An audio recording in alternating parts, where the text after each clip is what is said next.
വളരെയേറെ പാടിപ്പുകഴ്ത്തിയിരുന്ന കേരള വികസന മാതൃകയെപ്പറ്റി ഒരു വ്യത്യസ്ത വീക്ഷണം അത് സാക്ഷാൽ EMS തന്നെ മുന്നോട്ട് വെച്ചു.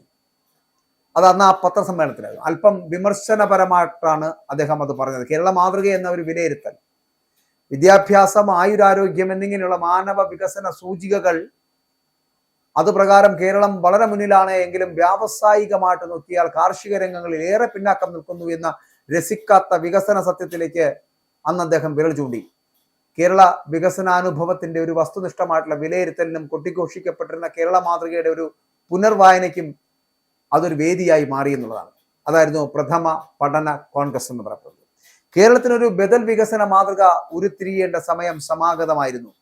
ആദ്യ പരീക്ഷണം എന്ന നിലയ്ക്ക് 1994 നടന്ന ഒന്നാം കേരള പഠന കോൺഗ്രസിന് ചില പോരായ്മകളും പാളിച്ചകളും ഉണ്ടായത് സ്വാഭാവികമാണ്. പക്ഷേ പിന്നെയും സംഘടിപ്പിക്കപ്പെട്ടു 3 പഠന കോൺഗ്രസുകൾ, 2005-ലും 2011-ലും പിന്നെ 2016-ലും.